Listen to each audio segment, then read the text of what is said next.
"Ma'am, I'm sure you mean well, but we know how to do our jobs." The flight attendant's smile was professionally dismissive.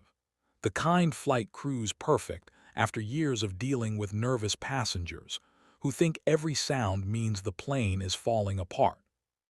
But Charlotte Hayes wasn't nervous. She was concerned. And there was a difference. She'd been watching the cargo door indicator light on the overhead panel for the last 12 minutes, ever since they'd pushed back from the gate. It had flickered twice during taxi. Now it was showing a faint amber warning that the crew seemed to either not notice or not care about. Charlotte knew what that light meant. She'd spent 23 years in aviation, 15 of those as a safety compliance officer for the FAA.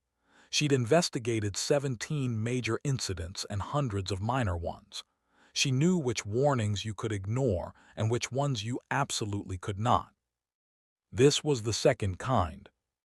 "I understand," Charlotte said, keeping her voice level and clear. "But that cargo door indicator has been intermittent since we left the gate. I really think someone should verify." The flight attendant, her name tag said Melissa, actually laughed. Not loudly, not meanly. But the kind of laugh that said, "Here we go again," before she'd even finished the thought. "The pilots would have caught that during pre-flight, ma'am. I promise we're perfectly safe." She gestured toward Charlotte's seat with a practiced motion. "If you're feeling anxious about flying, I can bring you some water." "I'm not anxious," Charlotte said quietly.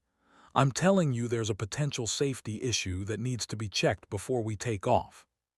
Melissa's smile tightened. "Ma'am, I need you to take your seat now. We're next in line for departure." Behind Melissa, another flight attendant, younger male with styled hair and an air of impatience, leaned over. "Everything okay, Mel?" "Just another nervous flyer," Melissa said, not quite under her breath.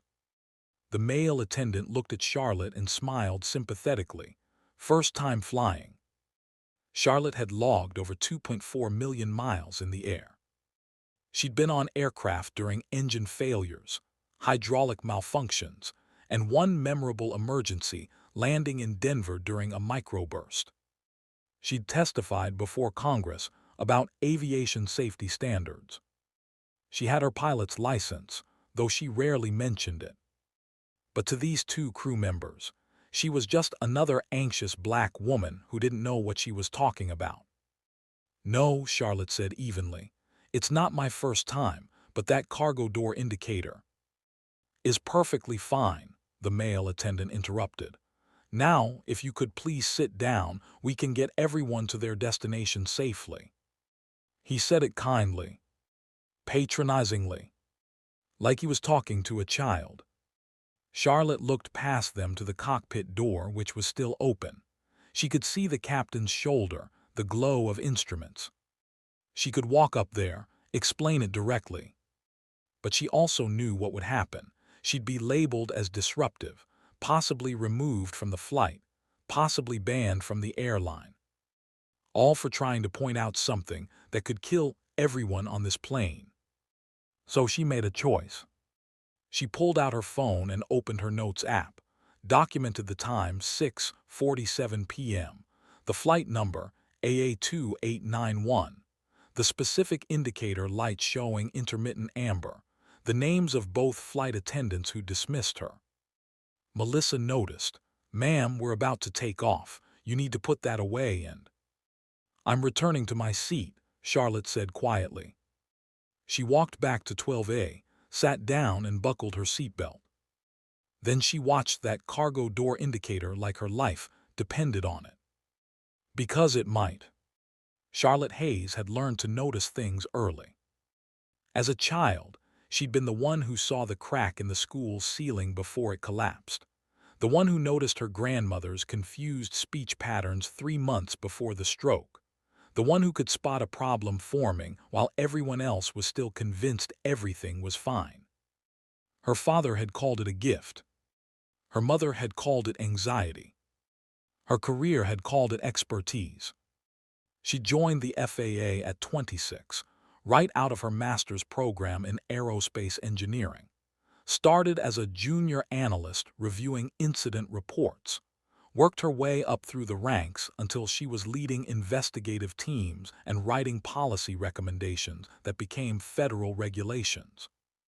She'd spent 2 decades making air travel safer. And now she was sitting in 12A, watching a potential catastrophe unfold, while the people paid to prevent it laughed at her. The plane rolled toward the runway. Charlotte kept her eyes on that indicator. The light flickered again, amber to dark to amber. She pulled out her phone, took a photo. The angle wasn't great, but it captured the light clearly. The flight attendant walking through for final checks, a different one this time, older, with gray hair pulled into a tight bun, noticed.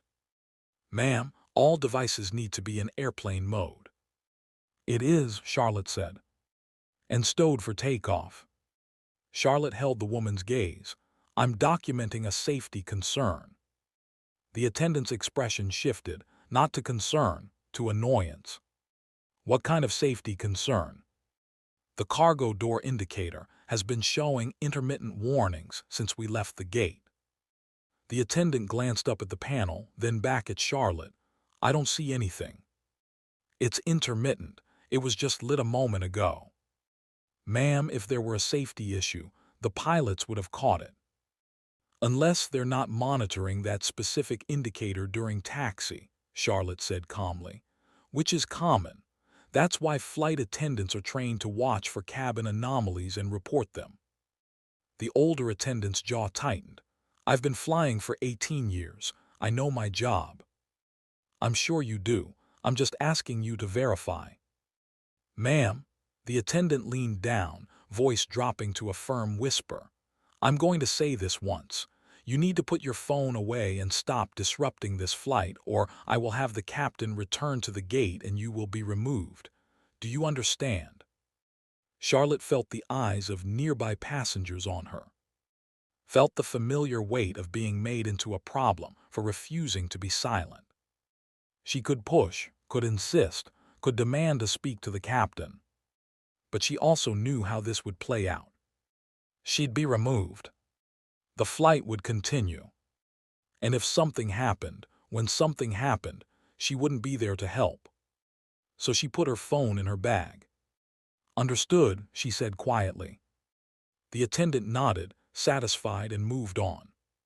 2 rows behind Charlotte, a businessman leaned over to his seatmate and muttered, "Some people just love attention." Charlotte closed her eyes and took a slow breath. Then opened them and went back to watching that indicator. The plane turned onto the runway. Charlotte had been on thousands of takeoffs. She knew the sounds, the sequence, the feeling of acceleration, the angle of climb, the shift in engine pitch as the aircraft transitioned from ground to sky. She also knew the checklists. Knew that before rotation, before the nose lifted and the wheels left the ground, the pilots would be scanning instruments, verifying speeds, confirming that every system was showing green. But the cargo door indicator wasn't in the primary field of vision during takeoff.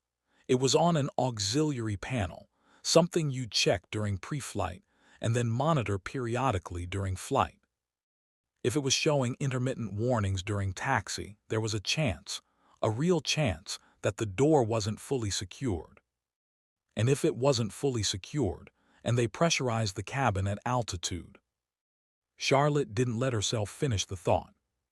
The engine spooled up. The plane accelerated down the runway. Charlotte's hands gripped the armrests, but not from fear of flying. From fear of what she knew might happen. 60 knots, 80 knots, 100 knots. She watched the indicator. Still dark. 120 knots, 140 knots. V1, the point of no return, too fast to abort the takeoff safely. The nose lifted. The wheels left the ground. And the cargo door indicator lit up solid amber. Charlotte's stomach dropped. She pressed the call button immediately. Melissa appeared within seconds, clearly irritated. "Ma'am, we're in the middle of takeoff. You cannot." The cargo door indicator is lit, Charlotte said, pointing up. Melissa barely looked. I'll let the pilots know. When? When we're at cruising altitude and I have a moment. This needs to be reported now, Charlotte said, voice still calm but edged with urgency. Before we pressurize. Ma'am, you need to calm down. I am calm, but that indicator is something the pilots are monitoring. Melissa's smile was gone now. I need you to stop pressing the call button, unless it's an actual emergency. This is an. But Melissa was already walking away. Charlotte sat back, heart pounding. Okay. Plan B. She looked around the cabin. The plane was still climbing, maybe 5,000 feet now. The seatbelt sign was still on. Everyone was settling in, pulling out books and tablets, putting in earbuds. No one else had noticed the indicator. No one else was looking. Charlotte pulled out her phone again, still in airplane mode, but she could still take notes, still document. She wrote down everything, the timeline, the responses, the indicator pattern. If this went badly, someone would need to know what happened. And if it didn't, if she was wrong, if this was somehow a false alarm, then she'd be the paranoid passenger who caused a scene over nothing. Either way, she was already in too deep to stop now. At 10,000 feet, the seatbelt sign went off. The cabin crew began their service. Charlotte watched them move through the aisles with practiced efficiency, smiling, handing out drinks, completely unconcerned. The cargo door indicator stayed amber. At 15,000 feet, Charlotte unbuckled and walked to the front galley. Melissa saw her coming, and her expression immediately closed off. Ma'am, what can I get you? I need you to tell the pilots about the cargo door indicator. Melissa's smile was tight. I'll mention it. When? When I have a chance. This can't wait. Ma'am, Melissa set down the cup she was holding. I'm asking you politely to return to your seat and let us do our jobs. I'm trying to help you do your job, Charlotte said, still calm, still steady. That indicator has been showing amber for over 20 minutes now. If the cargo door isn't fully secured and we continue to pressurize. We're already pressurized, Melissa interrupted, and as you can see, we're fine. We're at 15,000 feet. Full pressurization happens around 20,000 if there's a weak seal. Are you a pilot? Charlotte paused. I have my pilot's license, yes. Melissa's eyebrows went up. You have a private pilot's license, and you think that makes you qualified to question a commercial flight crew. The other flight attendant, the young man from earlier, leaned in. Everything okay, Mel? Just our aviation expert passenger again, Melissa said, and this time there was no mistaking the mockery in her voice. The young man, his name tag said Brian, looked at Charlotte with barely concealed amusement. Ma'am, I promise, the pilots know what they're doing. I'm sure they do, Charlotte said, but they might not know about the indicator if no one tells them. Oh, we'll tell them, Brian said. He exchanged a look with Melissa, a look that said, can you believe this woman? Right after we finish service. This should be reported immediately. Ma'am, Melissa said, her voice hardening, you need to return to your seat, now, or I will have to report you as a disruptive passenger. Charlotte felt heat rise in her chest. Not anger at the threat. Anger at being dismissed so completely that her legitimate safety concern was being treated as a nuisance. But she also knew that escalating would only make things worse. So she nodded slowly and returned to her seat. As she walked away, she heard Brian say something to Melissa. Couldn't make out the words, but heard the laughter that followed. They were laughing at her. Charlotte sat down and pulled out her phone again. Added to her notes, 2014 reported cargo door indicator to flight attendants Melissa and Brian. Both dismissed concern. Melissa threatened to report me as disruptive passenger. Then she went back to watching the indicator. And waiting. At 18,000 feet, Charlotte felt the pressure change in her ears. The cabin was fully pressurizing now. The cargo door indicator stayed amber. She counted the seconds, watched the light, waited for something, anything, to indicate that someone in the cockpit had noticed. At 20,000 feet, the plane leveled off briefly, then continued climbing toward cruising altitude. The indicator flickered. Amber to dark to amber to red. Charlotte's breath caught. A red indicator on a cargo door meant one thing: the door was not secure. The seal was compromised, and at this altitude with this cabin pressure. She hit the call button and held it down. Melissa appeared, looking genuinely angry now. "Ma'am, I'm warning you." "The indicator is red," Charlotte said, pointing up. "Look, red. That's not a false alarm, that's not passenger anxiety, that's a system failure." Melissa looked up. The indicator was clearly red.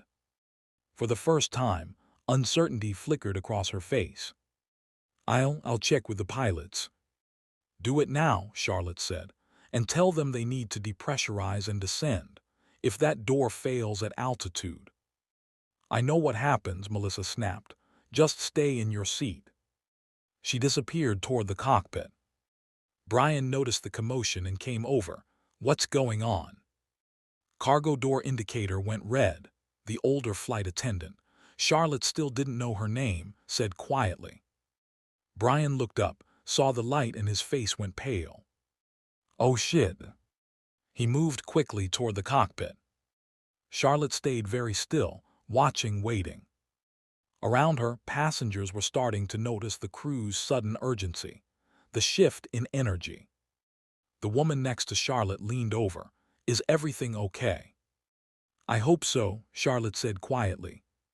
30 seconds later, the plane's nose dipped. They were descending. The captain's voice came over the intercom, calm, professional, but with an edge Charlotte recognized immediately as controlled concern. "Ladies and gentlemen, this is Captain Miller. We're experiencing a minor technical issue that requires us to descend to a lower altitude. Please remain seated with your seatbelts fastened. Flight attendants, prepare for rapid descent." The cabin went silent. Then everyone started talking at once. The plane descended quickly, not quite an emergency drop, but faster than a normal descent.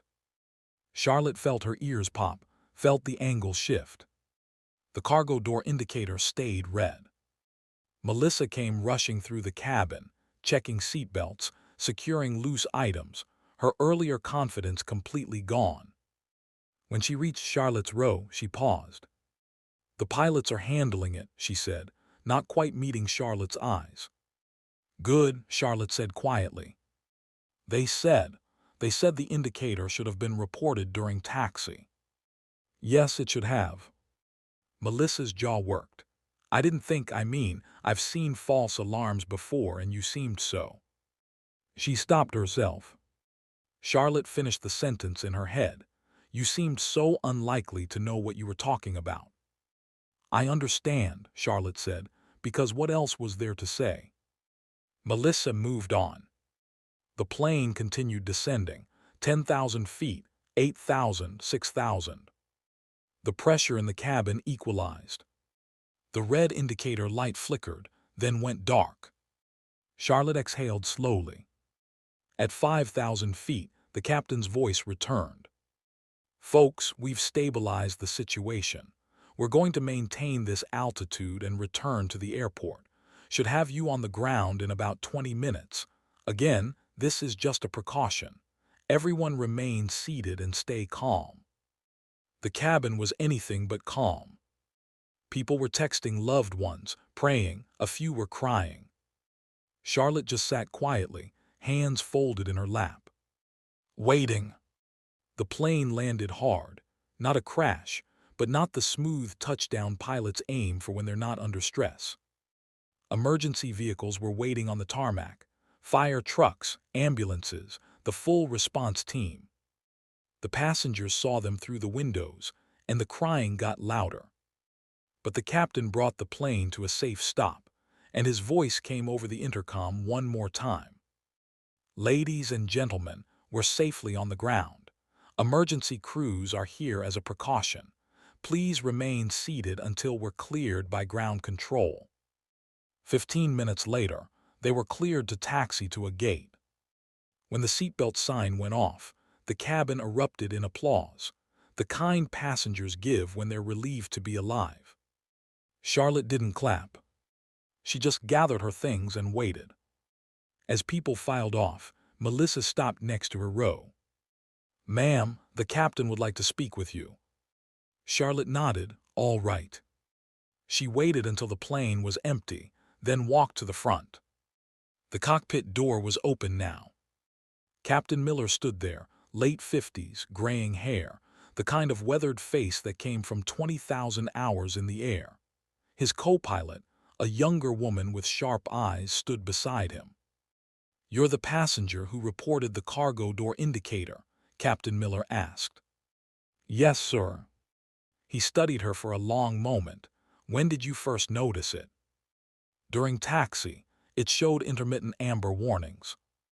I reported it to the flight crew before takeoff." The captain's expression darkened. He looked at Melissa, who'd gone very pale. "You reported an amber cargo indicator during taxi, and it wasn't relayed to me." "Sir, I thought she seemed," Melissa stammered. "Did you or did you not receive a report of an amber indicator?"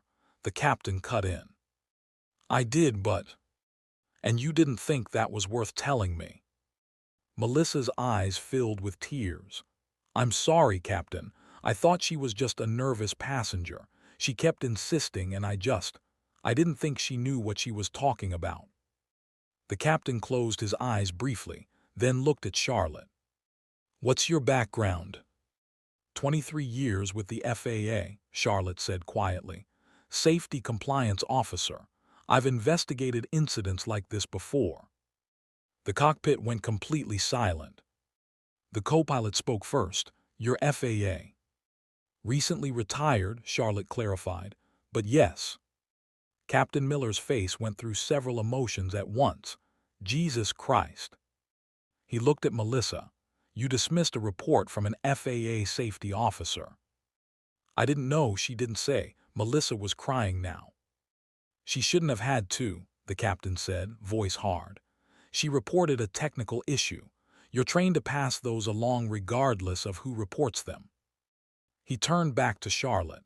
"I owe you an apology, and frankly, you probably just saved lives. We're going to have maintenance pull the cargo door data, but preliminary indication is that the seal was failing. If we'd continued to cruise altitude—" He didn't finish the sentence. "I'm just glad everyone's safe," Charlotte said. "We need your statement for the incident report," and he paused. "Are you filing a complaint against the crew?" Charlotte looked at Melissa, who was staring at the floor, shoulders shaking. She thought about it. About being laughed at, dismissed, threatened. About how easily this could have ended differently. "That depends," Charlotte said slowly, "on what happens next." They moved to a private room in the airport. Charlotte, Captain Miller, the co-pilot, the 3 flight attendants, and 2 airline supervisors who'd been called in. Charlotte gave her statement clearly and thoroughly. The timeline, the indicator pattern, each time she'd reported it and how she'd been dismissed. She showed them the photos on her phone, the notes she'd taken. The supervisors looked increasingly uncomfortable. When she finished, the senior supervisor, a woman in her 60s named Patricia Owens, set down her pen. "Ms. Hayes, first let me say thank you. Your vigilance prevented what could have been a catastrophic failure." "Just doing what anyone should do," Charlotte said. "Not anyone." Patricia's gaze moved to the flight attendants. "Because not everyone would have known what that indicator meant, and not everyone would have been persistent enough to keep reporting it after being dismissed multiple times." Melissa was still crying silently. Brian looked like he wanted to disappear. The older attendant, whose name Charlotte had learned was Karen, just looked tired. I want to understand what happened here, Patricia continued. Melissa, you were the first to receive the report. Walk me through your decision-making. Melissa wiped her eyes. Ms. Hayes, she flagged me down before takeoff, said something about the cargo indicator. I looked up, didn't see anything lit up at that moment, and I thought she was nervous. We get nervous passengers all the time who think every sound or light means something's wrong. Did she explain why she was concerned? She said it had been flickering, but I didn't see it, and Melissa trailed off. Seemed what? Patricia's voice was gentle but firm. I don't know. I just didn't think she knew what she was talking about. Why not? Melissa looked up, finally meeting Charlotte's eyes. I don't know. But Charlotte knew.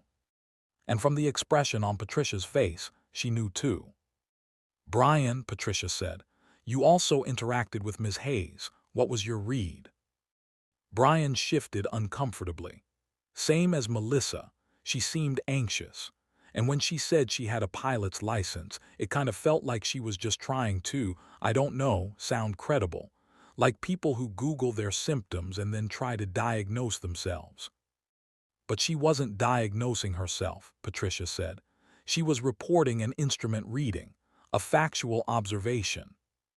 I know, I didn't take it seriously. Why not? Brian looked at the floor. I guess I should have. Patricia turned to Corinne. You also spoke with Ms. Hayes. You threatened to have her removed from the flight. Corinne nodded stiffly. I did. She was being insistent and I thought she was disrupting the flight. She was trying to prevent a disaster, Patricia said. And all three of you dismissed her. I need to understand if there was a common factor in that dismissal. The room went quiet. Then Charlotte spoke. I can answer that, she said quietly. Everyone looked at her. I've worked in aviation for 2 decades.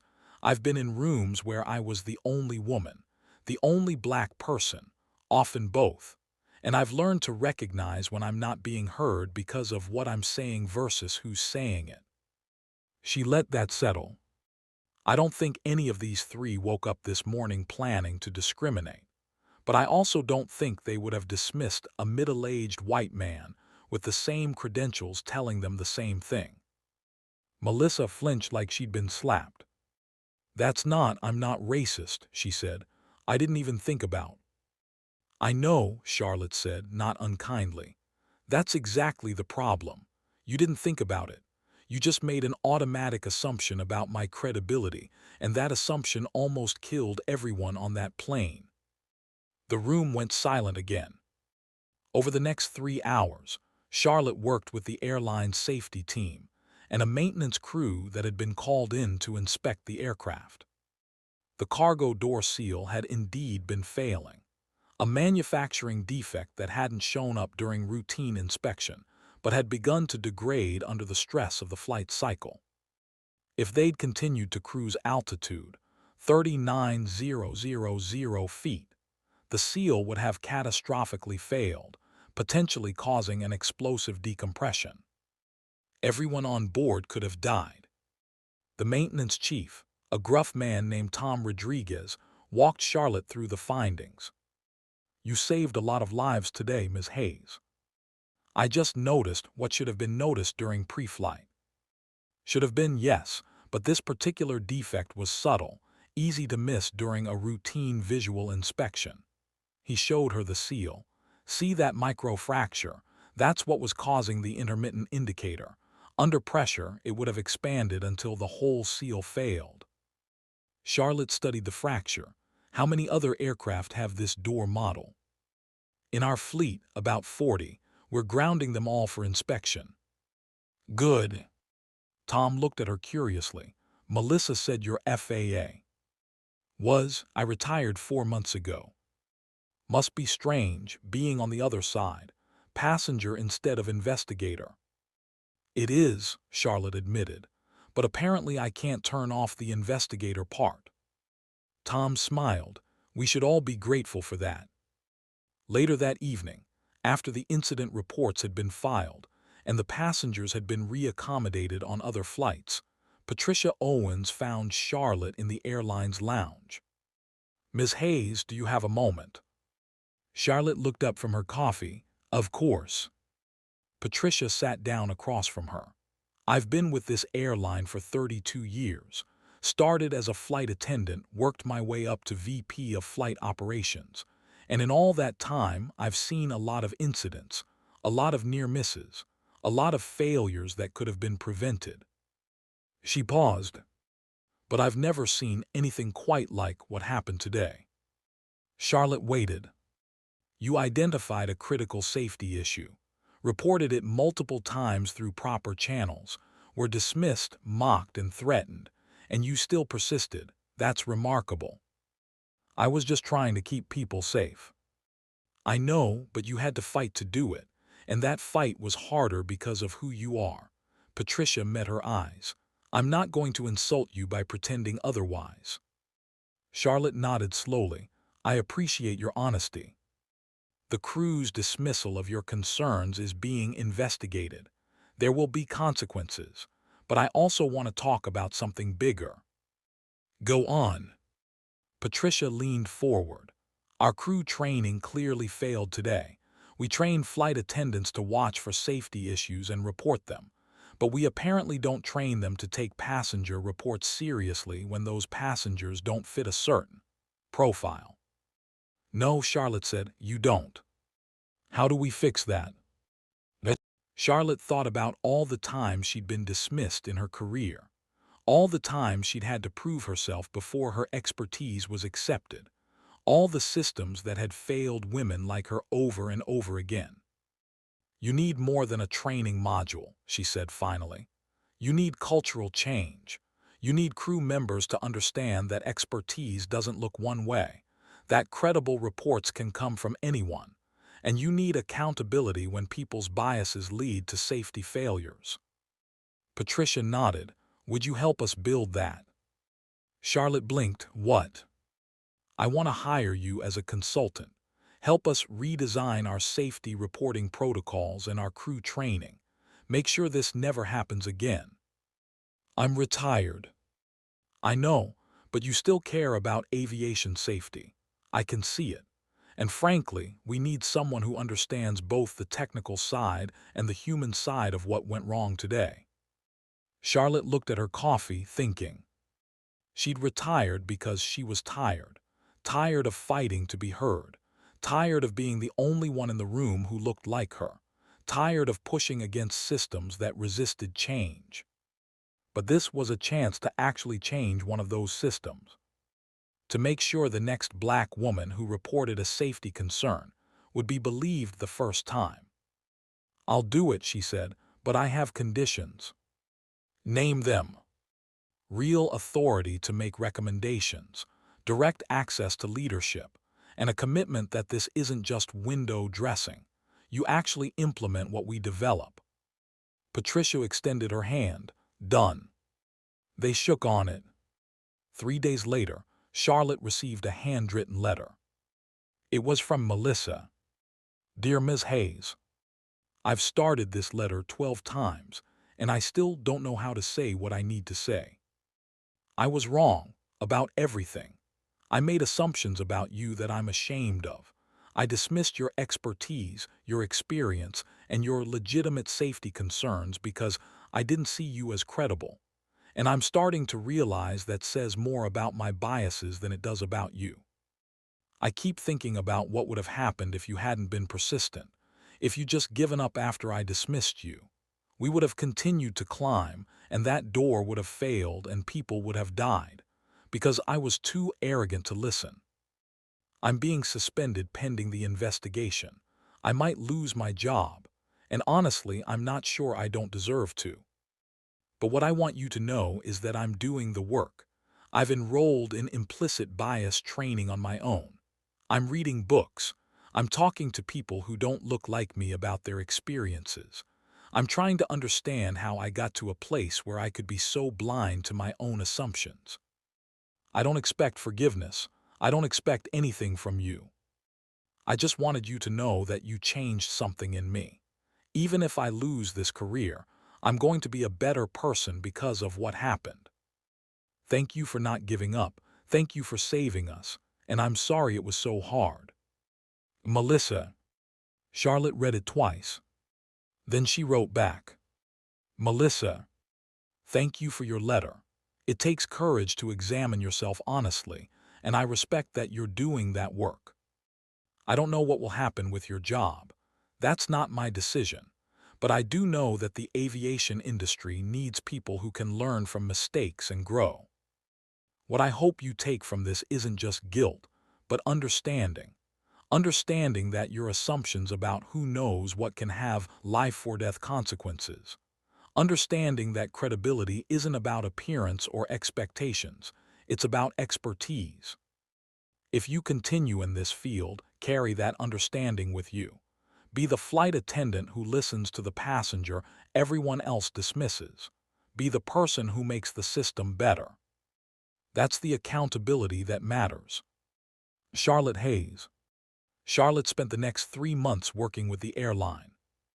She interviewed flight attendants, pilots, ground crew, asked them about their training, their protocols, their experiences with passenger safety reports.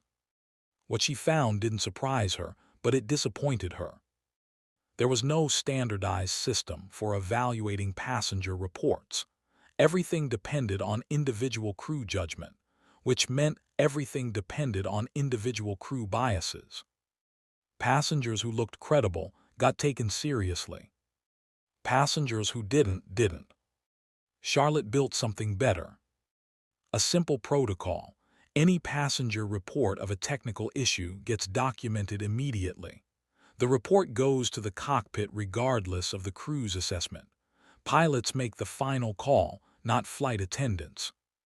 She added training scenarios, realistic situations where passengers of different backgrounds reported safety concerns.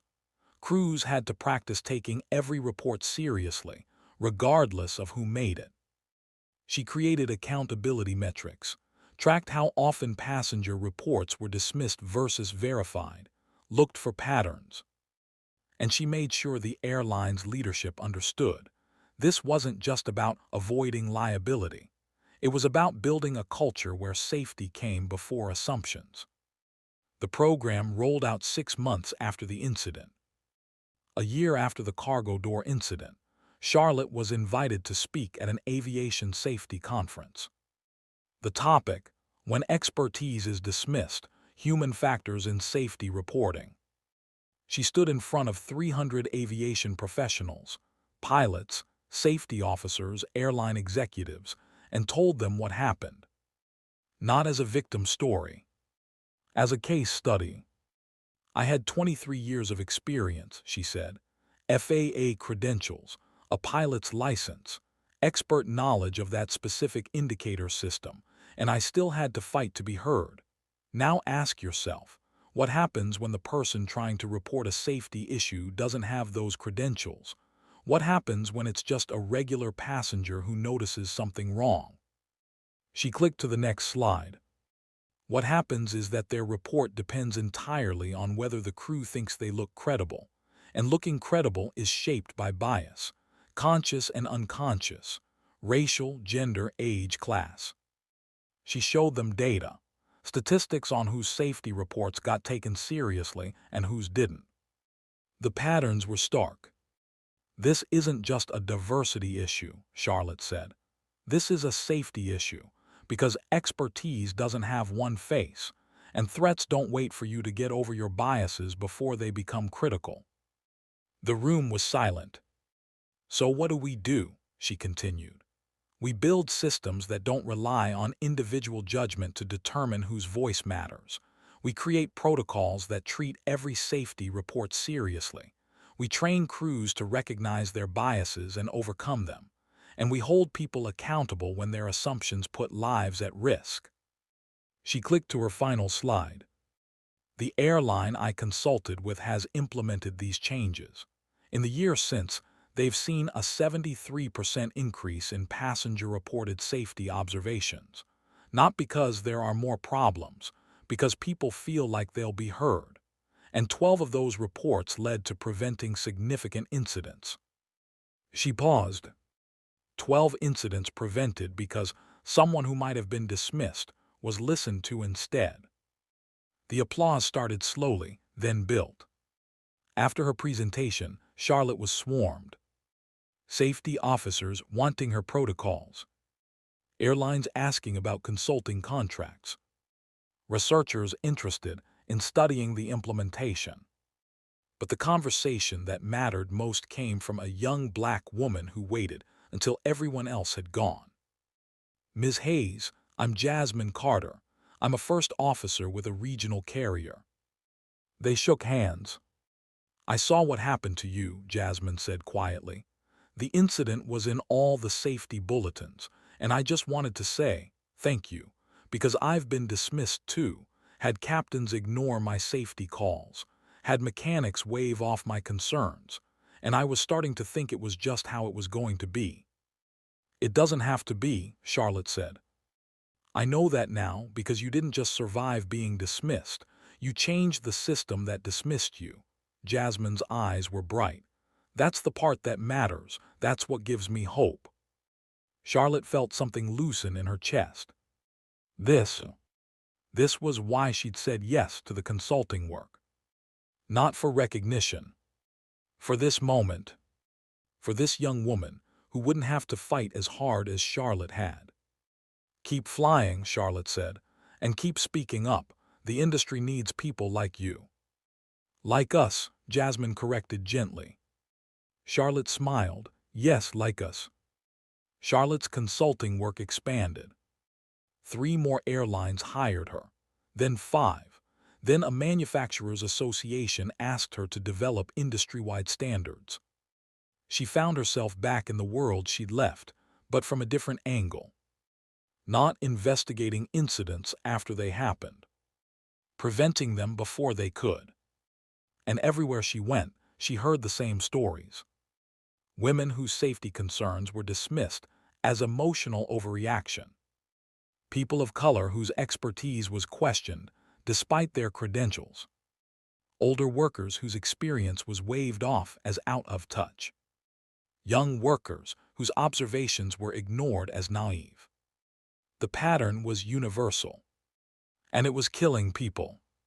Charlotte built training programs, wrote policy recommendations, gave testimony to regulatory bodies.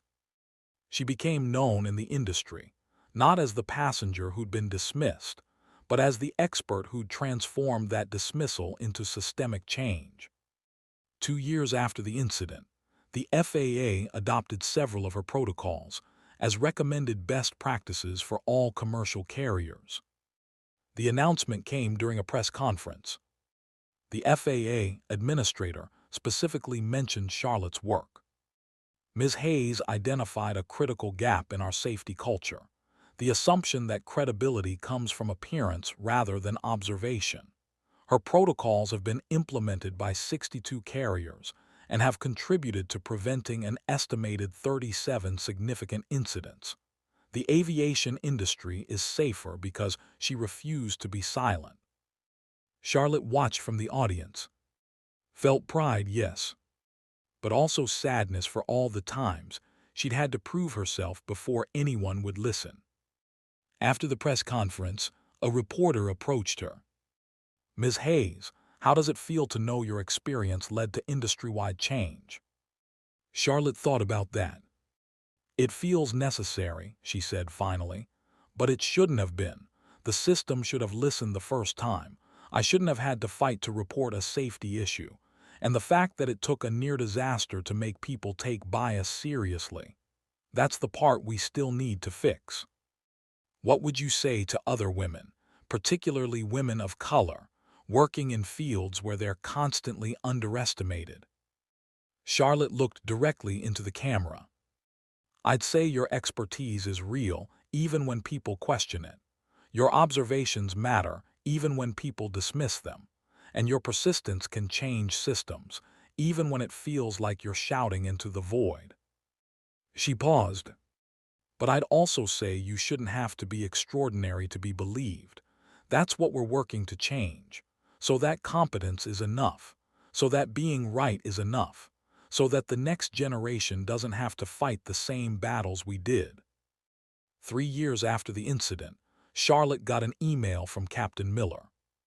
Charlotte, I hope this finds you well. I've been following your work in the industry. Impressive doesn't begin to cover it. I wanted to let you know that Melissa has completed her suspension and additional training.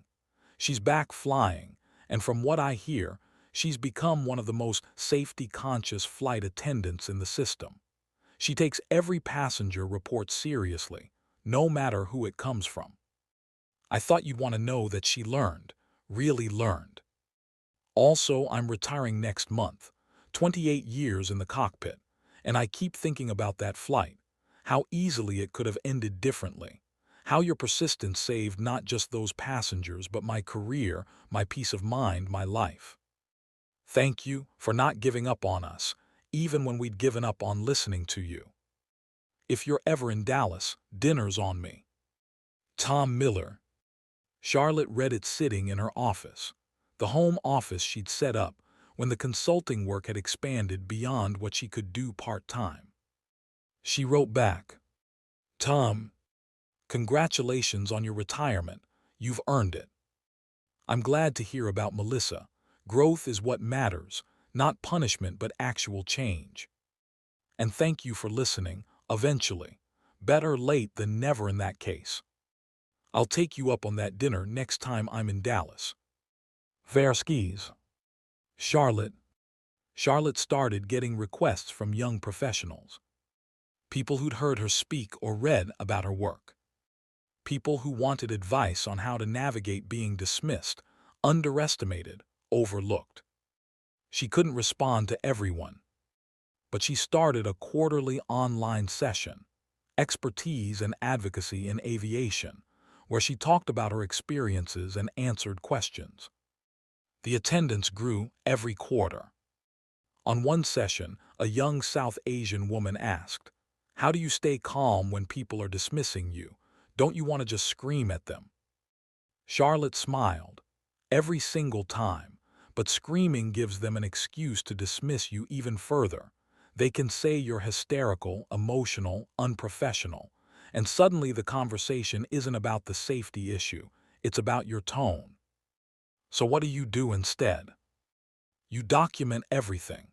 You stay factual. You create a paper trail they can't ignore. And you remember that your goal isn't to win an argument in the moment. It's to create accountability that lasts. Another participant, an older black man, said, I'm 58, been in aviation maintenance for 30 years, and I'm tired of being questioned, tired of proving myself. How do you not burn out? Charlotte took a breath. I think about the people coming after us, she said, about making their path a little easier. That's what keeps me going when I want to quit. Not because I think I'll fix everything, but because every system we change is one less battle they have to fight. She paused. And I also give myself permission to rest, to step back when I need to, because you can't pour from an empty cup. Taking care of yourself isn't giving up, it's sustainability. The man nodded slowly. Thank you, I needed to hear that. 4 years after the cargo door incident, Charlotte boarded a plane for a speaking engagement in Seattle. Different airline, different aircraft, different crew. But as she settled into her seat, she noticed something. Above each row of overhead panels, there was a small placard. Notice something, say something. All passenger safety reports are taken seriously. And below that, a QR code linking to the airline's safety reporting system. Charlotte felt tears prick her eyes. This was what change looked like. Not dramatic, not flashy. Just a small sign reminding crew and passengers alike that everyone's observations mattered. During the flight, the lead flight attendant made an announcement Charlotte had never heard before. Ladies and gentlemen, as we prepare for takeoff, I want to remind you that you are an important part of our safety system. If you notice anything unusual, sounds, smells, lights, anything that concerns you, please don't hesitate to let a crew member know. We take all reports seriously, and we appreciate your vigilance." The passenger next to Charlotte, a businessman in his 40s, muttered, "Great, now everyone's going to be reporting every little thing." But Charlotte just smiled, because every little thing might include the one critical thing that saved lives. 5 years after the incident, Charlotte was awarded the National Aviation Safety Award. The ceremony was in Washington, D.C., with industry leaders, FAA officials, and press in attendance. The citation read, "For extraordinary contributions to aviation safety through the development of inclusive safety reporting protocols that have prevented numerous incidents and saved countless lives." Charlotte stood at the podium, looking out at the audience. She saw colleagues from her FAA days, clients from her consulting work, airlines that had implemented her protocols. And in the third row, she saw Melissa. Their eyes met. Melissa smiled, tentative, hopeful. Charlotte nodded. Then she began her acceptance speech. "5 years ago, I was a passenger on a routine flight. I noticed a problem. I reported it, and I was dismissed. Not because my observation was wrong, it turned out to be potentially catastrophic, but because I didn't look like someone who should know about aircraft systems." She paused. What happened next could have been a tragedy. Instead, it became a catalyst for change. Not because I did anything heroic, but because I refused to accept that my expertise didn't matter. This award has my name on it, but it represents the work of hundreds of people who believed that safety is too important to be filtered through bias, who understood that expertise comes in all forms, from all people, and that our systems need to recognize that. She looked directly at the airlines represented in the room. "The protocols we've built are working. Passenger reports are up. Incidents are down. Lives are being saved. But we're not done. Because there are still industries, still systems, still rooms where people are dismissed because of how they look rather than what they know. My challenge to everyone here is this: don't wait for a near disaster to take people seriously. Listen the first time. Build systems that value all voices. And create cultures where competence is recognized regardless of who brings it." The applause was long and sincere.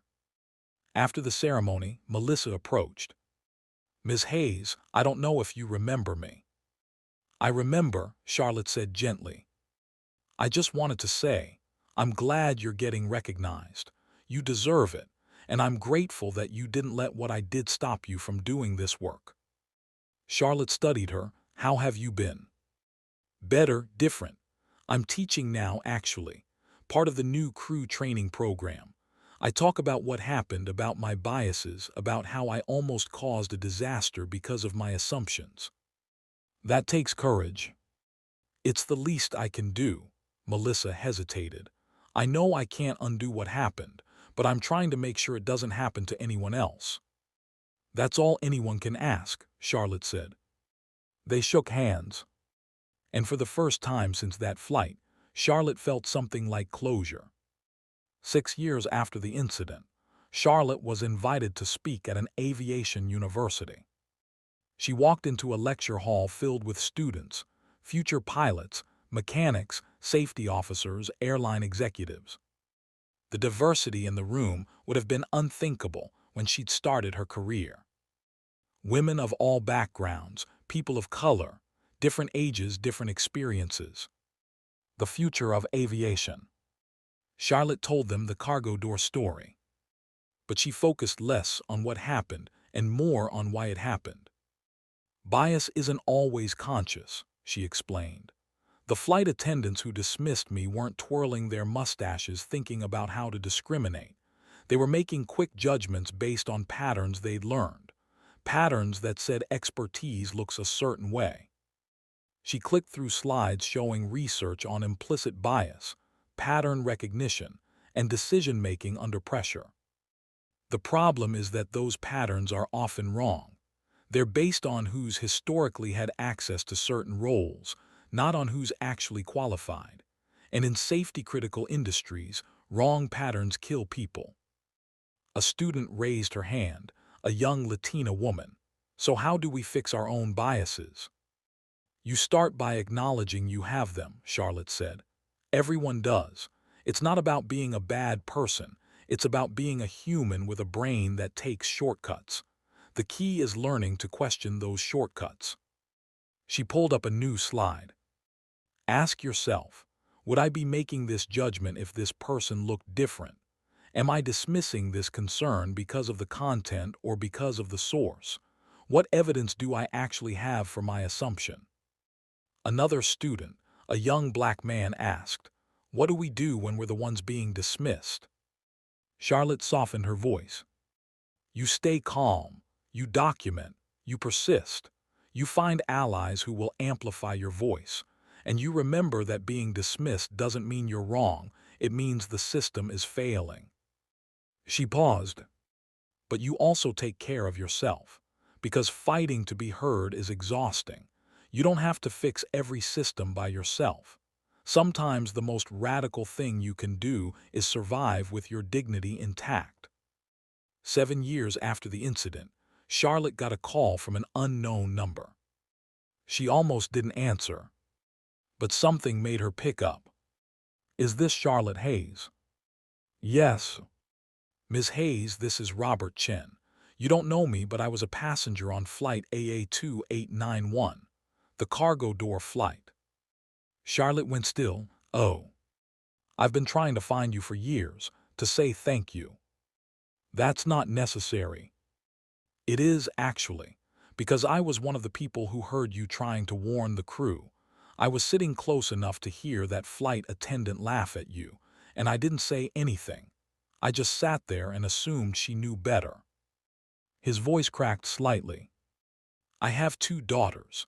They were waiting for me at home that night, and they almost didn't have a father because I assumed that a black woman couldn't possibly know more about airplanes than the crew. Charlotte didn't know what to say. I've spent the last 7 years thinking about that, about my own biases, about how I teach my daughters to see people. I'm calling because I want you to know that you didn't just save my life. You changed it. I appreciate that, Charlotte said quietly. And I want you to know that I've become a donor to organizations that support women of color in STEM, to aviation diversity programs. I can't undo my silence that day, but I can try to make sure other people don't stay silent. After they hung up, Charlotte sat in the quiet of her office for a long time. She'd spent years focused on systemic change. But individual change mattered too. Every person who examined their biases, every bystander who spoke up, every system that bent toward justice. It all added up. Part 20, THE Final Flight. 8 years after the cargo door incident, Charlotte was offered a job. VP of Safety and Inclusion for a major airline. A full-time position, corner office, significant authority to implement change at the highest levels. She was 61 years old. She'd already changed the industry. She could retire comfortably on her consulting income and her FAA pension.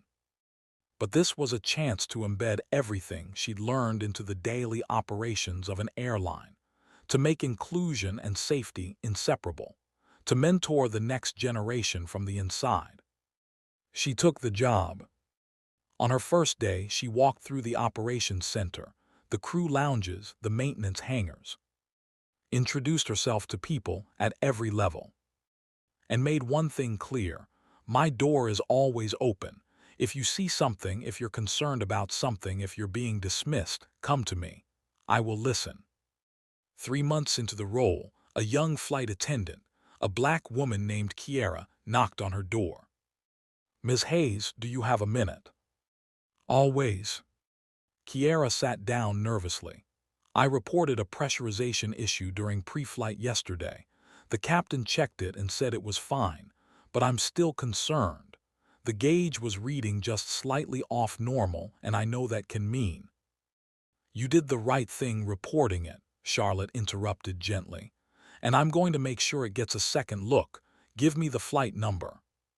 Kiera's eyes filled. You believe me? I believe you saw what you saw, and that's enough to warrant investigation. Charlotte made the call. Maintenance did a deep inspection. Found a small leak in the pressurization system that would have become critical within the next few flight cycles. Charlotte called Kiera personally to tell her. You prevented an incident, possibly saved lives. I was just doing my job. Yes, Charlotte said, you were, and you did it well. Don't ever doubt that your observations matter. After they hung up, Charlotte thought about that flight 8 years ago. About standing in the aisle, watching an indicator light, knowing something was wrong. About fighting to be heard. About the moment the crew finally realized, too late, almost too late, that she'd been right all along. That moment had been brutal for them, but it had been transformative for the industry. And now, 8 years later, a young black woman could report a concern and be believed immediately. That was the legacy Charlotte wanted. Not a story about being dismissed. A reality where dismissal became less and less common. Where expertise was recognized. Where safety came first. Where dignity didn't have to be fought for, it was simply given. Late one night, working on a new training program, Charlotte got an email from a young woman she'd mentored 3 years earlier. Ms. Hayes, I got the promotion, Senior Safety Officer. I'm the first black woman in this role at my airline. I wanted you to know because you're the reason I stayed in aviation when I was ready to quit. You showed me that being dismissed doesn't mean being wrong, and that changing systems is possible, even when it feels impossible. Thank you for not being silent. Thank you for turning that awful experience into something that helps all of us. Jasmine. Charlotte read it twice. Then she closed her laptop and looked out her office window at the tarmac below. Planes taking off and landing, thousands of flights a day, millions of passengers trusting that the systems would keep them safe. And those systems were better now. Not perfect, never perfect, but better. Because one woman had noticed something wrong, had spoken up despite being mocked, had persisted despite being dismissed, had transformed that dismissal into systemic change. Charlotte didn't think of herself as a hero.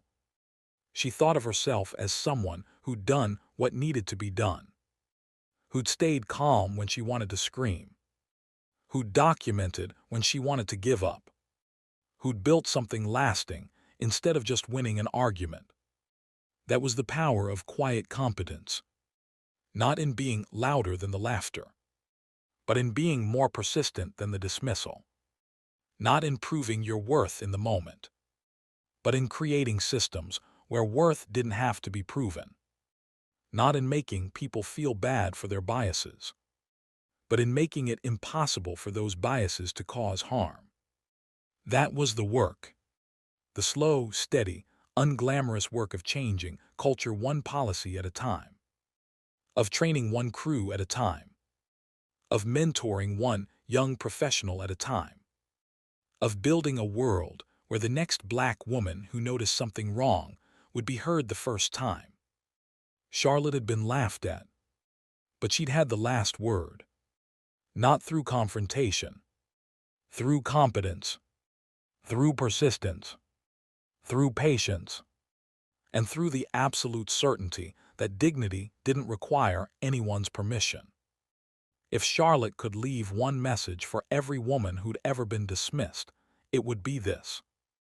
Your expertise is real, even when people question it. Your observations matter, even when people mock them. Your voice deserves to be heard, even when people try to silence it. Stay calm, not because you're not angry, but because calm is strategic. Document everything, not because you're paranoid, but because documentation is power. Persist, not because it's fair that you have to, but because lives might depend on it. And when you finally break through, when the system finally listens, when the moment of realization comes and they understand how badly they misjudged you. Don't gloat. Build. Build systems that prevent the next person from having to fight the same battle.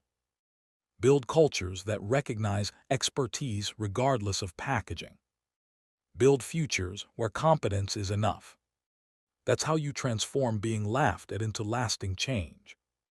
That's how you turn dismissal into dignity. That's how you win. Not in the moment, but in the legacy.